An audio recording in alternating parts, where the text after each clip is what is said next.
struggle through a post-merger integration when you can glide through it? Why deal with the PMI integration challenges when you can overcome them even before they occur? Why move slow when you can move at pace? What are the world's leading PMI experts doing right now to achieve profit-accelerating integrations? This podcast will give you all the answers to these questions and many more. My name is Dudley Peacock, and welcome to the 100 Days and Beyond podcast.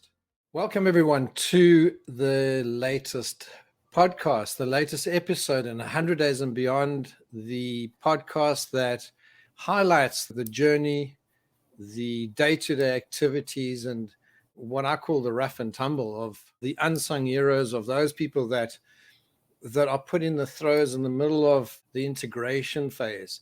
So when we do mergers and acquisitions, we often have the high flyers in the front end, the deal makers doing the deals, and then it's left to the post-merger or post-acquisition integrators to do the work.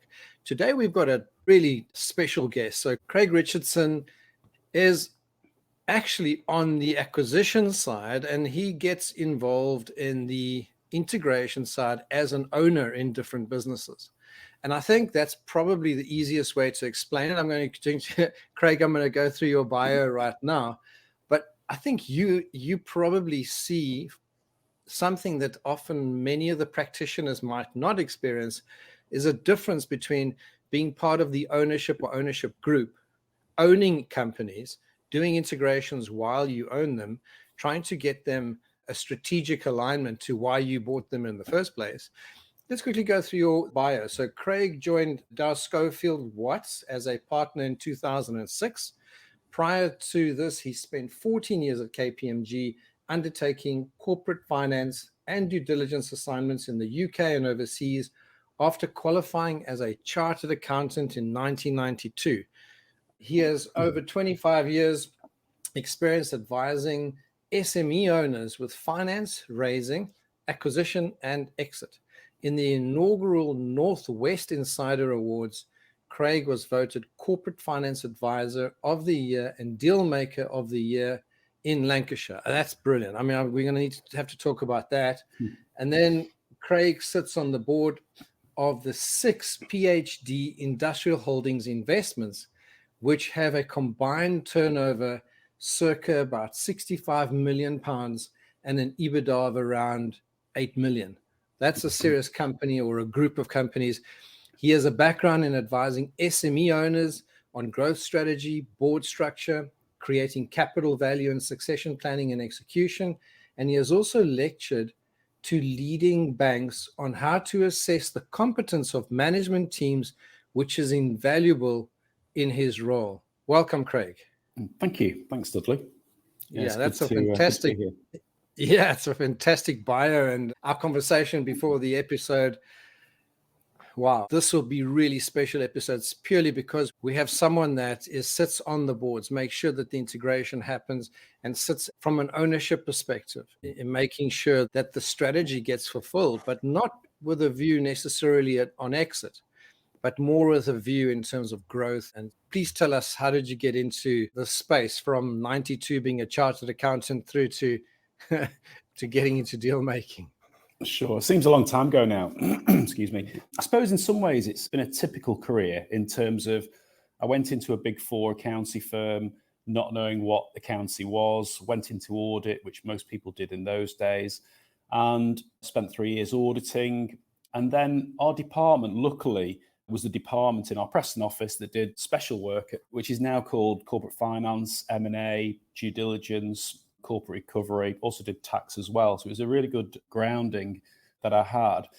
And I moved into corporate finance and I thought, actually, I do like this. I'm not saying I understood it at the start, what people were trying to achieve in terms of most of my dealings were with SMEs, and it was selling SMEs to public quoted companies, as well as doing some management buyouts as well. But it's mainly dealing with business owners who'd grown their businesses over the last 20 or 30 years and wanted to sell.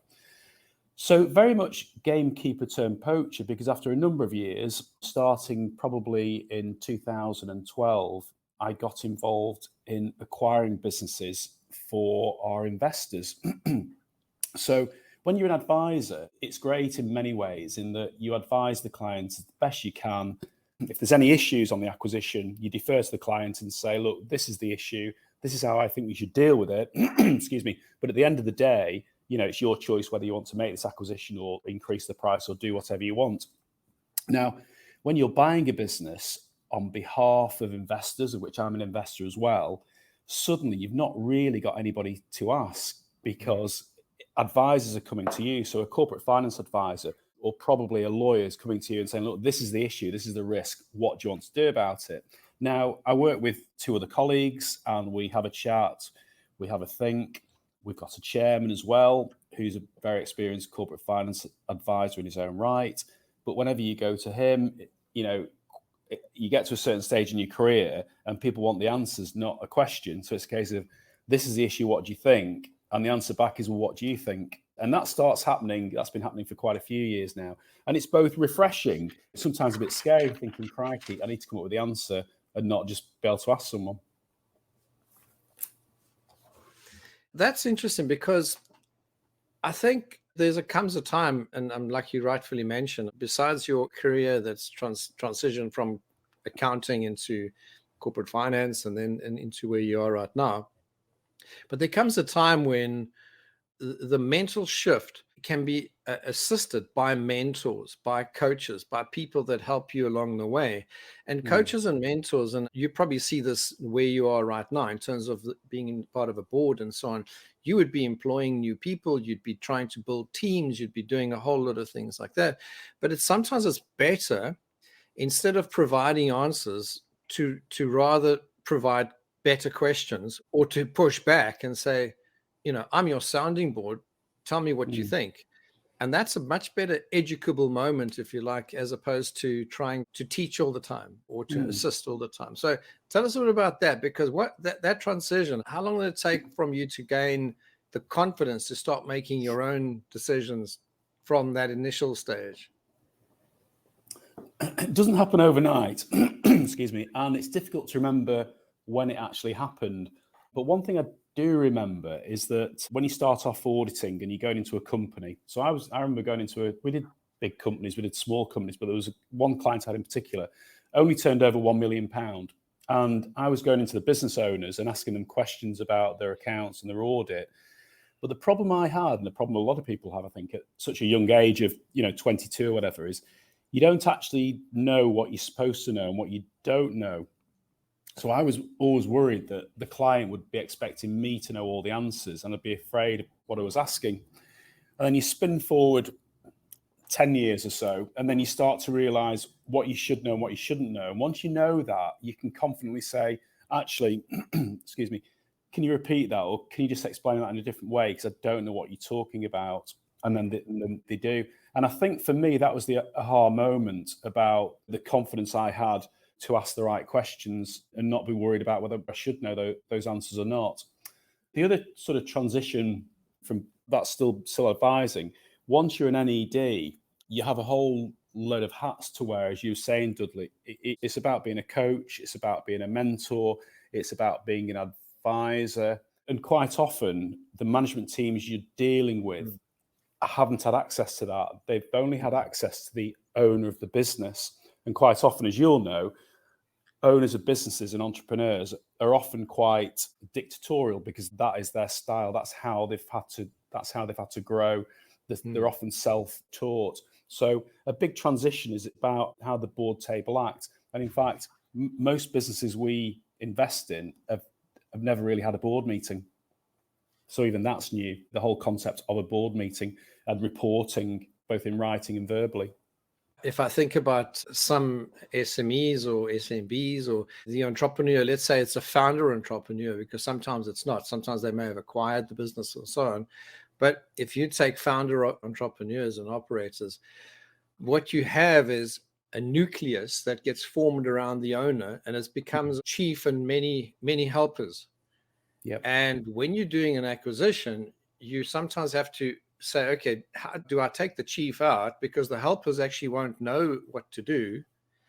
And that's why I'm sort of touching on that now in the beginning of our episode, because I think those are one of the big transition things that you have to deal with. you go in and you do an acquisition, and that comes back down to one of your points there where you talk about it's about looking at management teams. There we go. So it says also lectured to leading banks on how to assess the competence of management teams, which is invaluable in his role. So the competence of management teams, sometimes there is no management team. Sometimes that you do have, but it's probably only one or two individuals which are probably doing the same thing as what you were doing in the initial part of your career. And I'm going to just circle back and say they're probably going back to the chief with many helpers and saying, what do I do with this? What do I do with that? And there's not enough pushback. And now you come in, you do the acquisition. This is a cultural shift, isn't it? I mean, if you look at that, I mean, tell us a little bit about that shift.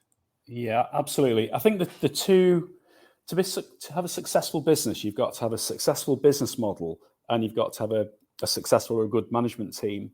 And I probably look at about 1,000 companies a year, and we probably invest in one or two maybe. Most of them are uninvestable. Some of them, they don't fit our criteria. And then there's a small band that we really like that then we've got to negotiate the price and whatever. The issue we have, though, is that quite often before you buy a business, the only access you have is to the owner, who's probably going to leave, and they won't give you access to the management team, quite rightly, because they think, well, if you don't complete this acquisition, I've got to tell them why. So that is the trickiest thing in making an acquisition, assessing the management team you're going to inherit, or indeed, if there isn't a management team, as you alluded to, Dudley, what is the gap? What's the void going to be, and how we're going to fill it when the owner leaves, and what's the culture like? So that is the biggest risk to us. We can assess the business model because we can do due diligence, financial due diligence, legal due diligence, we can do some market due diligence, and we only invest in businesses that we understand, that we can touch and feel, as opposed to technology or widgets that go into some other process that we can't assess. So we like to keep things simple, but going back to the culture, it's just so difficult. Ideally, we'd like access to the senior management team. And in fact, nowadays, it's rare that we do an acquisition without having access to the senior management team because it's just too risky. We've done it in the past. We've bought 100% of businesses without meeting the management team because we weren't allowed. And then we've recruited management teams, and that's harder. It's always better if you've got a management team already there. But even with the management team already there, they're very much coached by the owner and by the owner's advisor as well about what the management team can say and can't say. Because, of course, they're still employed by the owner and they're not sure whether the acquisition's going to go ahead or not. That's very tricky for us. Culture is very difficult. And quite often, there's got to be a bit of a leap of faith when you buy a company. And part of that leap of faith should get smaller and smaller as time goes on, as you get more experience, because you get to know where the pitfalls probably are. So one thing we do to mitigate the effect of the owner leaving is making sure that we only acquire businesses where the biggest customer is no more than 5, 6, 7% of the turnover, such that if that customer disappeared, it would be a bit of a nightmare, but it wouldn't really affect the business catastrophically. So the biggest lesson I had in that was many years ago when I was advising a company, and they were providing services to a larger company, and there were 6 businesses in the UK that provided these services. And I was acting for the seller, one of these 6 business partners, as they called them. But most of their turnover was to this particular customer, about 50% actually. And I said to the owner, what happens if that customer decides to use somebody else? And they said, well, that won't happen. I said, why is that? Because we've got such a really good relationship with the buyer. We go on holiday with them, we're family friends. Now you can guess what happened. Next time the contract was up for renewal, and they were the best performing business partner in the UK as well. However, what the client didn't know, what nobody knew, was that the larger company, they needed to rationalise their supplier base from 6 to 3. And unfortunately, whilst this one was the best performing one and they were personal friends, there was another supplier that did 2 other key areas, and it made sense economically for them to do this one. So that taught me never to invest in, and we didn't, I was an advisor on that, so it didn't affect me, it affected the client. But what it taught me was never to invest in a business that's wholly reliant on 1 or 2 customers. And the reason why I'm mentioning that is because we're doing due diligence with the business owner, and the business owner is obviously telling us everything that's great about the business and all the relationships. They always say, I don't do much in the business now. When you ask them the question, what do you do? Oh, I don't do much. I have loads of holidays. I hardly come in. X, Y, and Z deal with everyone. And that is hard to judge. The other interesting example we acquired a business once and it didn't go particularly well. And the reason for that is the guy who owned it, his role was quite a sundry role. It was operations, and it was quite a simple role in a way. And the key role was selling that his business partner had, who was a minority shareholder, and he wanted to buy the other guy out. So we thought, well, actually, if the ops guy goes, it doesn't matter because it's just logistics. Somebody else can do that, which was true. Somebody else could do that. But what we hadn't realised was the majority shareholder, he instilled the culture on all the employees. And we just failed to realise that all the sales guys, they weren't driven by the sales guy who we were backing. They were driven by the culture that the majority owner instilled. So that was another learning as well. And finally, even post-acquisition, we've got to be careful to make sure that we don't only see the directors and the management team, because you only know what you know and you don't know what you don't know. And COVID was a bit of an issue sometimes because we just had Teams meetings with the two or three or four senior members of the management team, and we couldn't actually go and speak to people when you're wandering around. I'm not suggesting we do a factory tour every time we go to a company every month, but you just see people and you just notice things.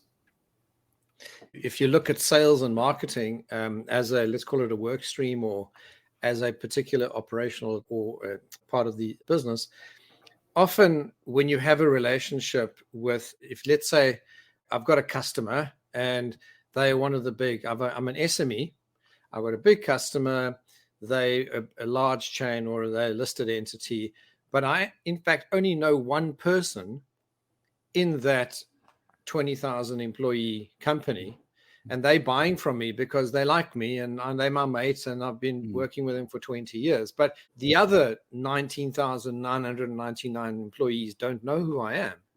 Now you've got an SME servicing this client, and often it's hidden in the fact that they're actually not. They might have a contract, but they actually got a relationship with one person.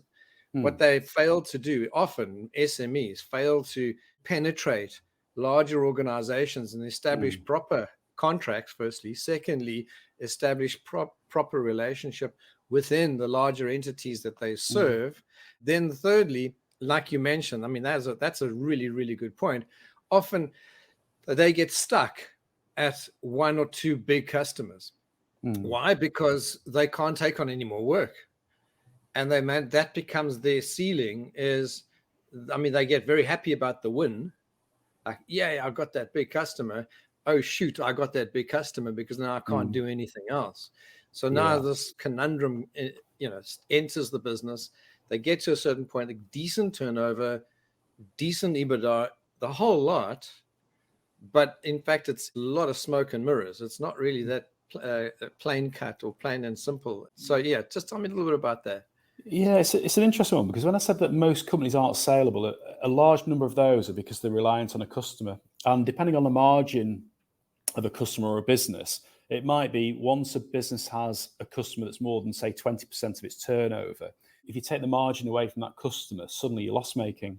And that means it's really difficult to acquire unless you have some kind of earn out based on that particular customer carrying on for the next few years. We tried to do one of those and it didn't complete in the end. They're always complex.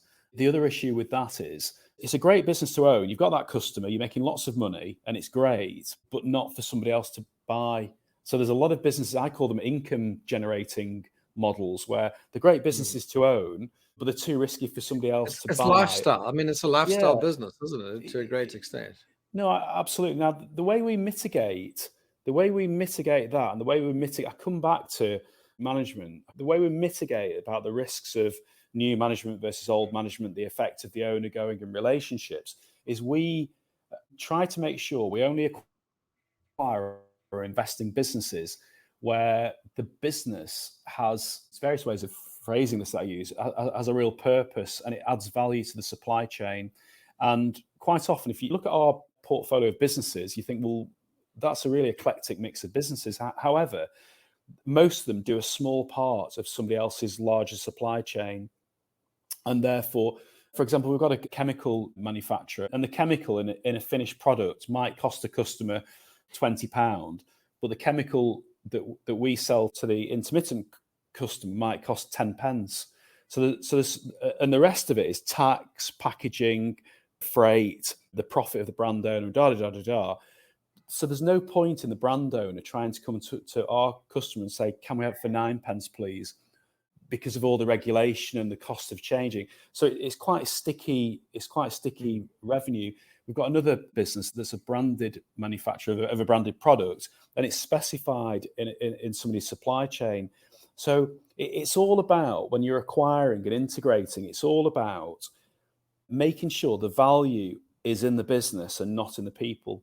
Now, I come from an advisory background, which is a people business. There's lots of people businesses out there. There's consultancies, there's lawyers, there are accountants. They are very difficult businesses to sell or acquire because a lot of the value is in those people, whether they're the work winners or the doers. And that's why we don't acquire people businesses, because they're just too difficult to acquire, because your intellectual property is outside the business and the people. We try to make sure we buy what we call real businesses. We call them boring businesses. They're not high growth businesses, and therefore we're getting them at good prices to reflect that. And we're investing in businesses where we think we can add value, where we've got some kind of comparative advantage. So if somebody shows us a business that's a really high performing business, that's high growth, it's unlikely to be one for us, because we feel, we can't add value and it'd be too expensive. And there's other acquirers and investors that would buy those. But we like to buy businesses that've got lots of customers. The average order value is fairly low. There's a high repeat customer base. And, I use the term like a sausage machine. It'll take a long time to go wrong. And in that time, we can transition from founder or original owner to new management that we may go out and headhunt. So it's all, just like everything in business, it's about the risk and reward ratio. And if you can get your risk really low, your potential rewards can come down as well. We're competing in a very small part of the private company arena. So the EBITDAs of the businesses we're looking at are typically $500,000 to $2 million. Above that, you've got other private equity investors and trade buyers who are interested. But anything below 2 million or $1 million, they're hard business to sell, because they're not going to change the dial for a corporate investor. In the past, I've been trying to sell businesses with an EBITDA of £1 million to companies that turn over 500 million, £1 billion. They're not interested. It doesn't turn the dial unless it does something magical that they can really scale up. Yeah, and what you're already sharing a whole lot of golden nuggets. You're building a winning formula, which I'm guessing maybe you want to share your journey in this winning formula. So the winning formula it comes from the initial experience of having that one entity that had a too big a customer. That's sort of golden nugget one. The high risk sits in having customer concentration levels too high. The other golden nugget that I'm getting, and this is what I'm hearing you say, is that lower value, higher volume transactions tend to give you a bit of a delayed effect in terms of writing, the mistakes or the market changes or whatever it is. You got time to adjust. It's not too rapid. So, that's another really good point that you made there. The other thing that's really interesting, that the point you're making there, is that in terms of you call it eclectic, but it fits within a model. If you look at the 6 entities that you've got, and maybe you want to just share a little bit about what they are. I don't have to give the names, but you can just share how they're made up, because I think together they make a significantly good business. On their own, they don't necessarily do that. And this is what we talk about, sort of the value creation or the synergy capture, all those big, consulting terms that we talk about. Tell us a bit about that mix. And it's a steady eddy, slow process, isn't it? It's buying one, getting it right, buying another, getting it right, and so on. You're not necessarily, although you're looking at 1,000 businesses a year, you're not flying out the gates and saying, we're going to buy everything that we see. So tell us a little bit about that sort of philosophy, if you can. Yeah, sure. The first fund we raised in 2008 was, in fact, we raised it in the same month that I think RBS and Northern Rock went bust. So it wasn't a great time to set up a fund. We raised some money from our clients.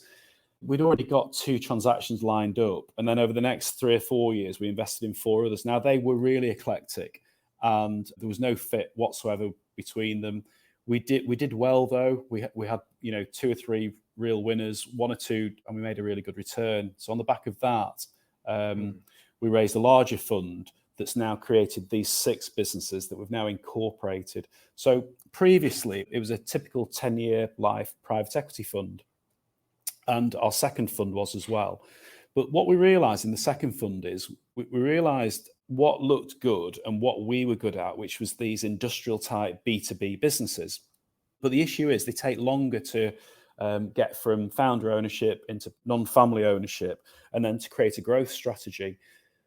If you're in a 10-year fund, you've got to invest, grow and exit within the 10 years for all the companies in that fund. And my view is life doesn't work in 10-year circles. With SMEs and companies, they might be quick in and outs, but typically they're much longer. So we incorporated the fund early last year into a limited company called PhD Industrial Holdings, and we've got about 100 high net worth shareholders. And we said to our investors, this is what we want to do, because rather than setting up a fund, buying a business and then selling it and giving you the money back when you don't want it and then you get taxed, and then asking you for it back to do another fund, why don't you just keep it in the company? Because with a holding company, if you've got a majority share of a business, when you sell that company, there's no tax to pay. So our investors can leave their returns compounding tax-free over the years. And I know I'm going left of centre talking about tax now, but it is one of the reasons why we set the fund up. So it gives us more time that matches the growth of these businesses. But also the business is inheritance tax-free as well, because it's a share in a private company. So our investors are happy to leave their value compounding. And I mentioned something about business to business. That's something I've not mentioned earlier. We've had better experience of business to business businesses than business to consumers.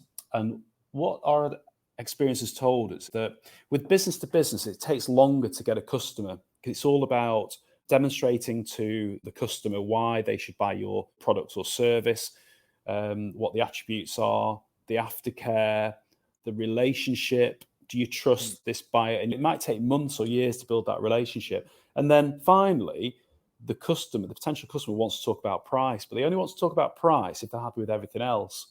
And it takes a long time to win a customer, and it should take a long time to lose them for those very reasons. They've chosen to use you for a reason. So that's why we like business to business. Now, I know a lot of people won't agree with me, but this is my experience. With business to consumer, the reason why a consumer will buy a product from you is down to 2 reasons.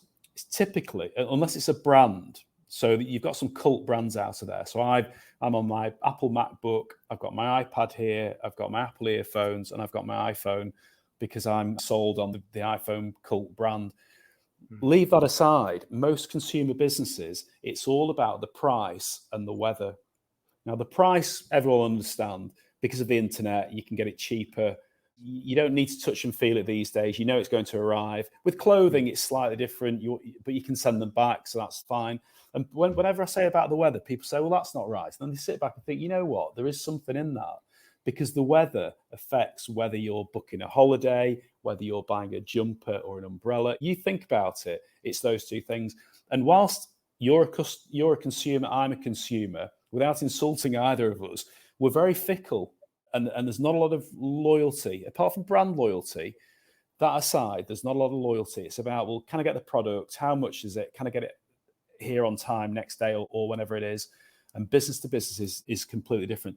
So when I see businesses like they sell mattresses in a box, I think, well, the cost of acquiring that customer is massive on Google AdWords.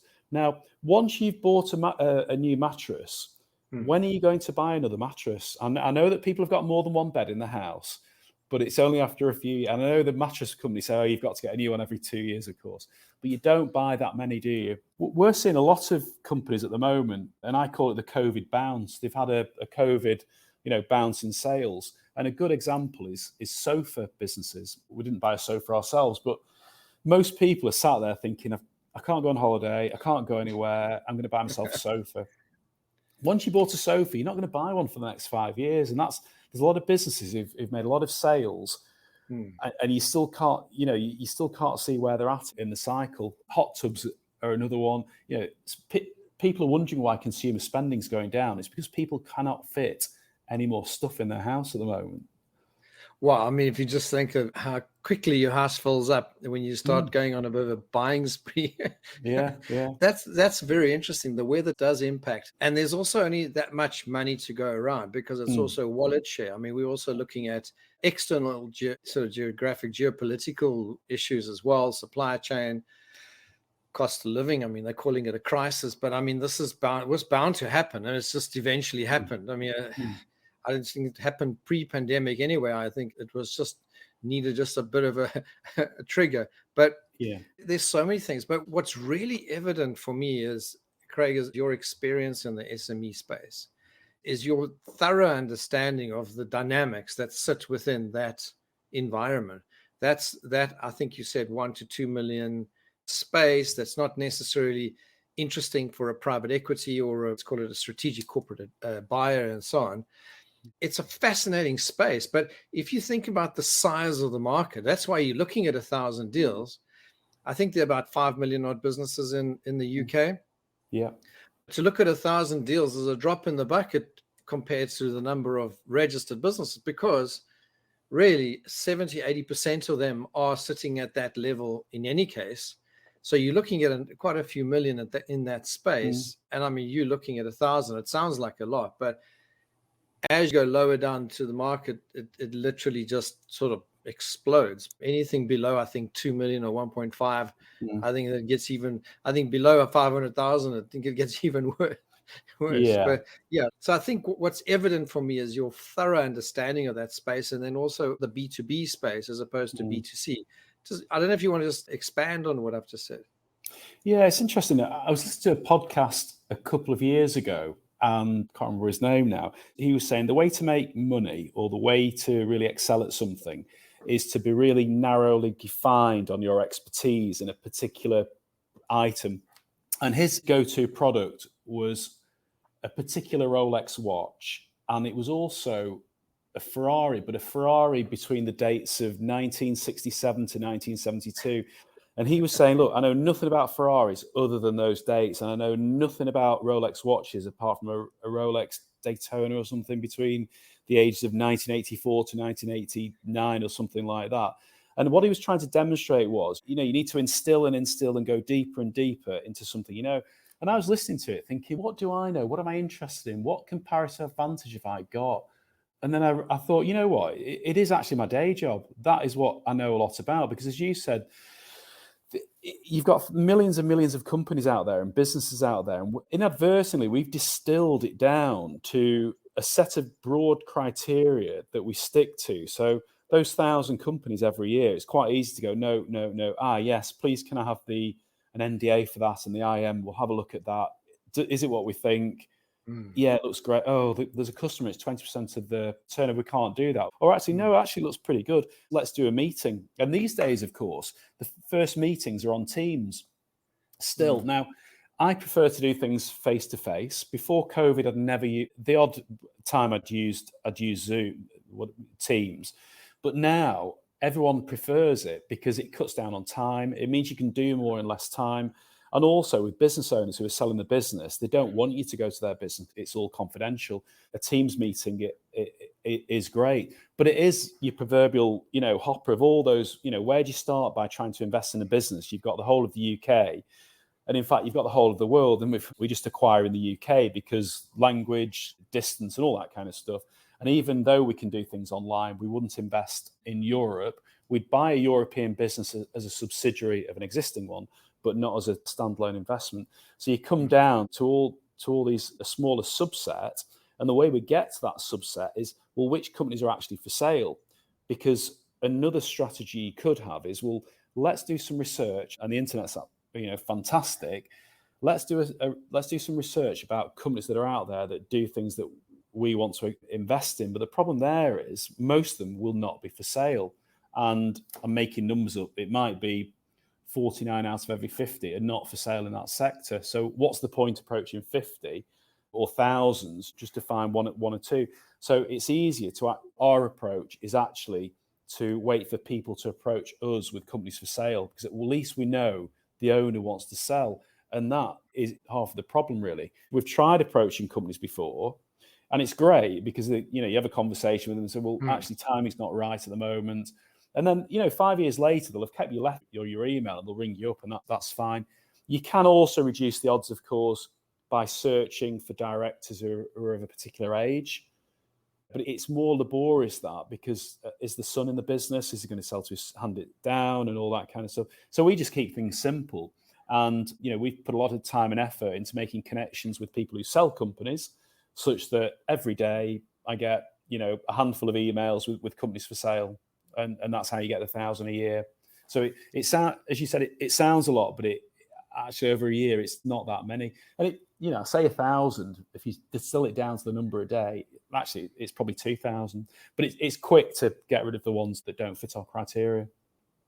I think the critical thing there for me is with that amount of experience, knowledge, and understanding, already having a base of acquired entities, having gone through potentially a few learning steps as well, learning a few potholes that you've probably stripped into, but you get smarter. I think that's what you were saying. You get better at the selection. If we sort of switch into sort of integration mode and we say, if I'm selecting my acquired business, if I'm selecting it based on a set of criteria, knowing what the outcome is going to be, knowing what my recipe, and I'm just putting that out there. I don't know if you do have a recipe, but knowing what the process will be once I've acquired them, knowing what my process is to get the acquisition, but once I've signed the deal, what I need to do to make sure I secure that asset, because it doesn't help I've gone through 1,000 or 2,000 no's, whittled it down to 2 or 3, 4 entities that look interesting, having those endless conversations. I mean, I've had conversations in Costa coffee shops and, in weirdest of places, and these kids flying around and, and you just can't even have a proper conversation yet. You can't go and see the actual business, and you have no idea what you're really buying. So a lot of it's on faith, and a lot of it is on gut feel and instinct. But you get that out of really hard-earned experience, but also just knowing your market, knowing your niche. Yeah. And I think that, they say, the Americans say, the riches on the niches. I don't know if that means anything to you, but it's basically niching it down, knowing what you're good at, knowing what you're not good at. And I think that's probably even more important than knowing what you're good at. But then also to have a plan, I would imagine, to go forward. And having had this conversation with you prior to the podcast as well, just expand a bit on that. So now you've made a selection. What happens next? Yeah, so we found something we want to acquire. We've agreed the price. We do an amazing amount of due diligence, financial, legal, operational, property, you name it. So whilst we may have only had a look around the business once physically, we've spent a lot of time with the owner.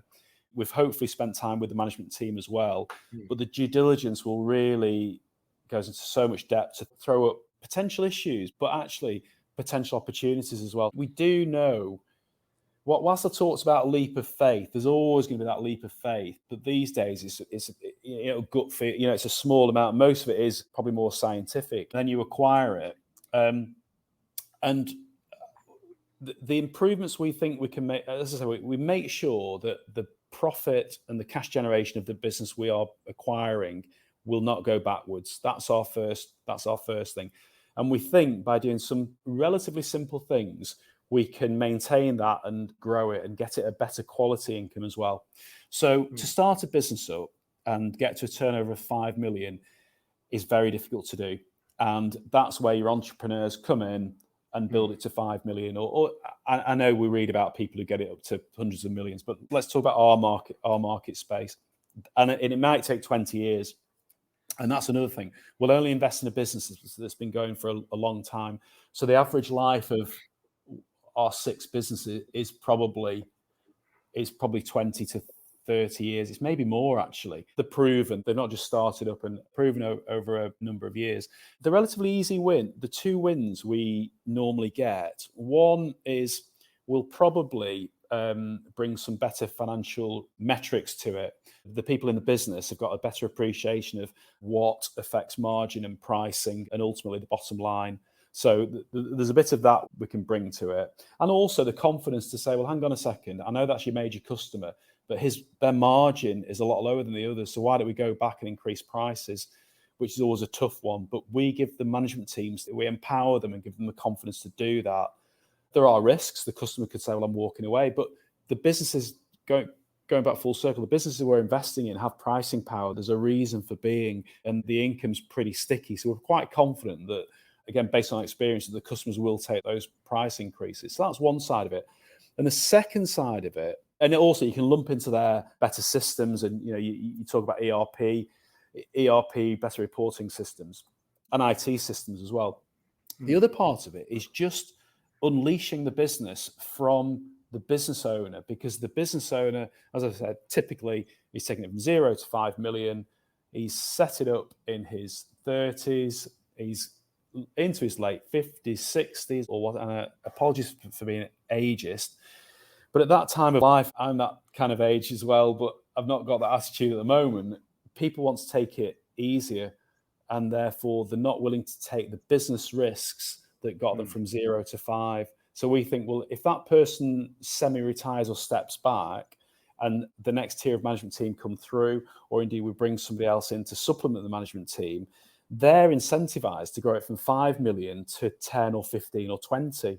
And that's what we do. We heavily incentivize our management teams with equity. So we pay them fairly and well as well. But really, they can make some really tax efficient money by growing the value of the business from the point we invest to here. It's in the margin, but it's also getting the right people involved as well. They've got the right experience from outside the company rather than the self-grown business owner. Yeah, when you're going into a business, you're looking for somebody that has potentially got no sales and marketing really.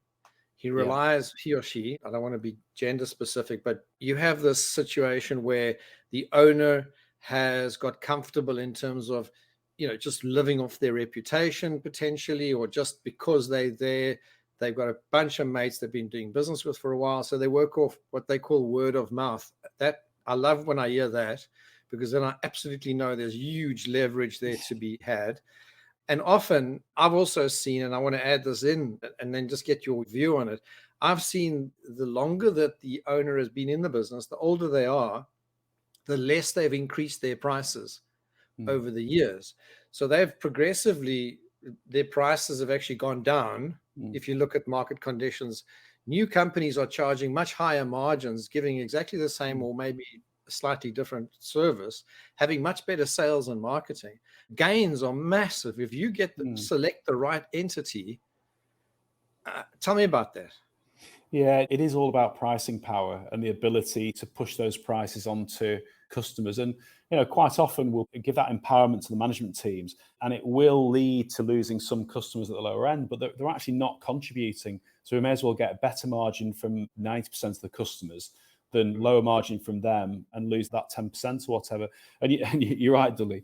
The third aspect that I forgot about what makes a business attractive is that they've grown up on the back of their current customer base and being successful in the past, and they've not invested in sales and marketing because they haven't had to. They don't need to. They're making 800,000, 600,000 clear profit a year in dividends between 1, 2, 4 people. Why try and employ somebody on a fancy salary who's unproven? Because the feedback you'll get from business owners is, salespeople always overpromise and underdeliver. That's probably true. They sell themselves very well in interviews, whereas we've got a different outlook in that we're acquiring a business here. We want to grow it to here. How do we do that? Well, we need to invest in people. Most of the businesses we invest in, they're very capex light. We don't like businesses that might make £1 million profit, but they spend 300 every year in new capex, so they've got to keep doing that. We need to make sure that they're generating proper cash. But our investment normally comes in terms of people. So if a business is selling a product and it's sold it forever, which other customers could it sell to? Which other territories could it sell into? Which other complementary? It's typical and soft matrix stuff. It's textbook stuff. We try and instill in a business and say, okay, how can we get into that territory? How can we get into those customers?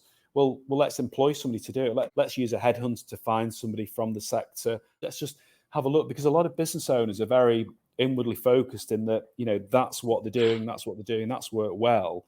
But actually, if we can just bring some, helicopter view on other things we've seen, that's another point you picked up on before, Dudley, about, we've got 6 businesses, and the more focus there is between them, the more they can cross-share ideas and expertises, because our businesses, they turn over between 3 million and 20 million turnover. They're not massive companies, but they're quite sizable private companies, and they've all got high-performing management teams.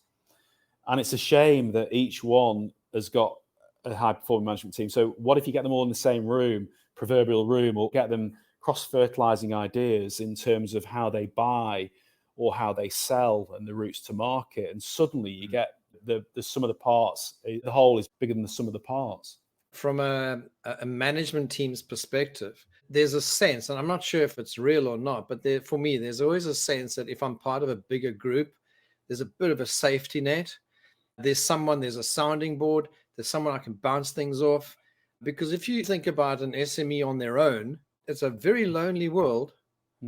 If you've got a management team that's part of a bigger group, and you have NEDs like yourself with massive experience and all the knowledge and understanding, you could get people working together, and people working together just bring a much better result at the end of the day. So I'm loving your formula. Yeah, it is massive, actually. That's another good point you make, because we're getting these high-performing people out of other businesses. Most of the businesses we invest in don't have a finance director because the owners don't value what a finance director does. So we say, let's bring a finance director in. Inevitably, they will either be from a Big Four, or they'll be from a bigger organisation that they're part of. And we're asking them to go into a smaller SME as the number one finance person. So it does help them knowing there's 5 other people who they can just call on, and our group FD as well. And it's the same thing with the managing directors as well. I think they like the fact that there's, as well as us, the 3 or 4 of us as NEDs across the group, they've also got access to the 5 other people. Now, not all of them will be as relevant as others, but they'll strike up some really good relationships and, hopefully friendships with 2 or 3 of those other managing directors, because we all know, of course, that being the managing director or the owner of a business is the most lonely place, because there's never quite anyone on your par. Now, we try and create we use the word partnership, but we work in partnership a lot with the management teams. But we see at the core of a management team as a partnership themselves, and it's typically managing director and finance director. Now, there might also be a sales director, there might be an operations director, there might be some other type of director, but all our companies will have a managing director and a finance director, and that's often the core team. And that's because of the managing director is typically sales and marketing and operations and everything, and he's got a lot of direct reports. And why do we hold finance director in so high regard? Because of that first leg of our strategy, maximizing in margin and pricing. If you've ever done scuba diving and that's the buddy system. You always go down underwater with a buddy. You don't do it alone. Yeah, absolutely. Work with somebody and make sure there's someone, on the surface that can pull you up if you're in trouble or whatever it is. So, and I think it's almost that kind of analogy, isn't it? It's a buddy system. Go in and do your whatever you're going to do under the water. You've got a backup system, the NEDs on the surface, but you also have your accountability or your buddy that's working with you on the journey, which is a totally different dynamic. And I'm sure the employees of the target companies feel better. They feel more confident. They probably feel there's a growth path for them career-wise. I'm just making assumptions. But if all of a sudden they're part of a bigger group, they want to go to work. The owner's today having a bad day. He's now moaning at everyone because nobody's done any work. Just hopefully Monday's not going to be the same. That kind of dynamic is almost taken out completely. And now you've created this bigger organism. Let's call it an improved organism. In a way. I mean, would you agree with that? Yeah, people don't like change, do they? So when they get a press release internally memo that says we've now been sold and taken over, obviously that's a really worrying time. Nobody likes change.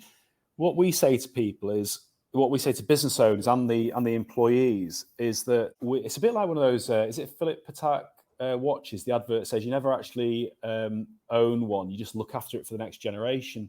And that's what we say about businesses. We might not own it forever, but hopefully under our stewardship, we will improve it.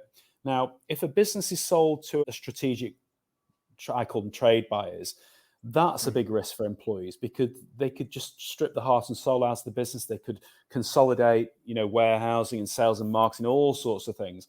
With us, we invest in a business where there's a proven business model and we don't fix something that's not broken. We may acquire and bolt things on. We may encourage the management teams to grow organically, and that's great for everyone. But the business will stay autonomous, albeit it will be under PhD IH's ownership. So I think all stakeholders like it, in terms of the vendors like it because it's a good story to their employees in the outside world. The management teams like it when they're talking to customers and suppliers, and employees like it because there's transparency. Whereas previously, under a private equity ownership, everyone knows it's only 10 years and you've got to sell it. And therefore, it's just like a holding period, whereas we can keep our businesses forever if we want. And just a bit like Warren Buffett's Berkshire Hathaway, in some respects, it takes so long to find a good business and so long to create that growth strategy with the management team. Why then be pressured to sell it 2 years later just because you're in a 10-year private equity fund? Most of the UK businesses are either owned by business owners themselves, they're either publicly listed, which obviously isn't that many, but they're owned by the public sector. And then you've got ones that are owned by private equity. And then you've got some investment vehicles as well, like ours. But there's not that many. I could only name three others that I've really come across.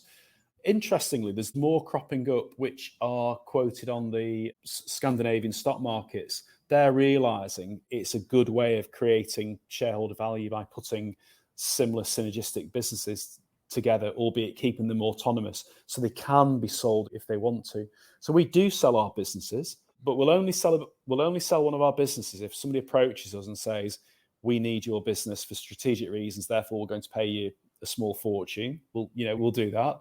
Or if one of the stakeholders says, actually, we'd like to sell now, which might be the management team, or a founder shareholder who's still got an investment, we'll go in with an agreed strategy. We might hold something for 3 years, 5 years, or it might be 20 years. But it's all about having that transparency, the relationship, the communication, and also what people want to do changes over the years, whether it's family, ill health, or just want to do something else. So it's got to be, it's quite formulaic, but it's also got to have an element of flexibility in it as well for the whole structure to work. I love it. It's just, I could speak to you for hours. I want to quickly switch gears and go to inaugural Northwest Insider Awards.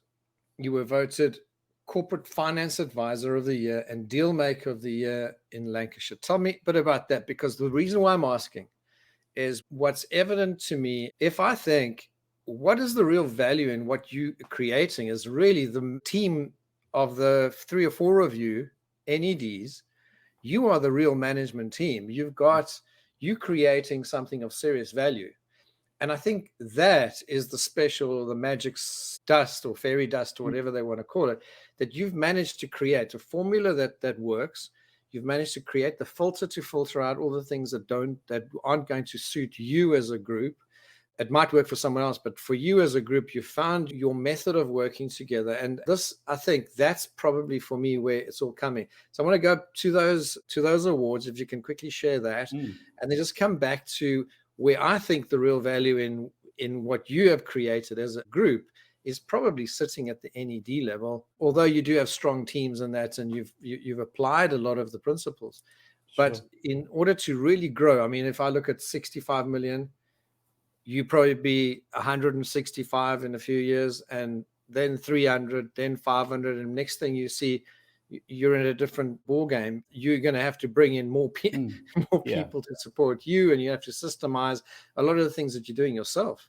So, okay, let's go back to the award, and then I want you to maybe just talk a bit about your company. I want you to sort of punch your company a bit and say, look, what kind of investor or people are you looking for? Sure. I don't know if it's investors, but I think you're looking more for companies to buy.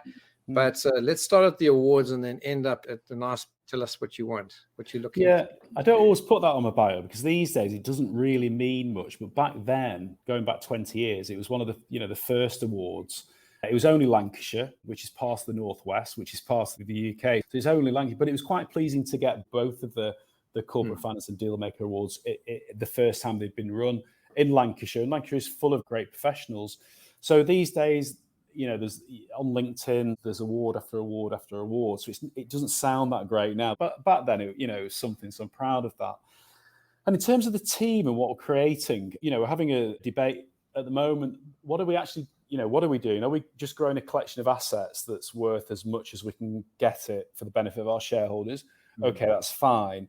But are we trying to create a legacy formula that can be passed down to other people to carry on growing it? If we get this to 100 million, 200, 500, who knows how you get paid, interest. It comes to a point where it's creating a legacy. So it'd be nice to create a legacy that, in 20 years, 30 years, it's still going, and we created that and we were part of that. The reason why I think we're successful, we've made mistakes in the past and we've learned from those, and hopefully the mistakes will get less. I often used to say to people, I've never really had a proper job because I was just an advisor and then doing some investing in NED work. And now I guess I am a full-time executive director of a company. So it is a real job, actually, albeit in a way it's not, because the real hard work is what the management teams are doing with their individual businesses, dealing with their customers and suppliers. But I guess it is a real job because we're dealing with investors. We're dealing with, our stakeholders are different. The people we're buying businesses off, they become shareholders possibly. So it's not your typical stakeholder analysis. But what we're looking for, we're looking to increase our investor base. As I said, we've got about 100 high net worth investors. So we're always looking to increase our investor base, because it's fine investing in a private company that's growing, but how do you actually get out of it? So we have dealing days every 6 months where we as directors say, look, we think the net asset value is this. Do any of our shareholders want to sell any of their shares or all of their shares? And also, do we know any investors, either existing ones or new ones, who want to buy into the journey as well? Because ultimately we want to increase the value of the company and increase the shareholder base as well. And of course, as you alluded to, Dudley, the other thing is to be introduced to more companies who want to be part of our journey as well, where the shareholders don't necessarily want to sell out fully, because you can actually sell to somebody. It might not be for the right price, but you can always sell. Whereas we say, well, what should be important to somebody who's looking to sell should be time, i.e. time out of the business, because you've been working 24/7 for 30 years. But that doesn't mean you want to get out of the business completely. You might want to just drop down your days. You might want to just become non-executive chairman, and you still might want to be investor in the business, because of course, if you sell your business these days, what do you do with your cash? Where do you put it? What do you do with it? Why not leave some invested in a business that you know full well is a good business and should go on to greater things? I love it. What I would potentially like to see more of are owner founders and people that are looking at exit to stop looking at the business that they've built as an extension of themselves, which they often do. They get very sentimentally attached to it, but rather think of it as, again, the custodian. I think you spoke about that this is not, I'm not going to be here forever. I'm the one that's running out of time. It's the business can carry on for however long it's relevant in the market. But if the thing that I would like to see, and something that guys like you can actually do, is to say, how do we get owner entrepreneurs or owner founders to have multiple exits?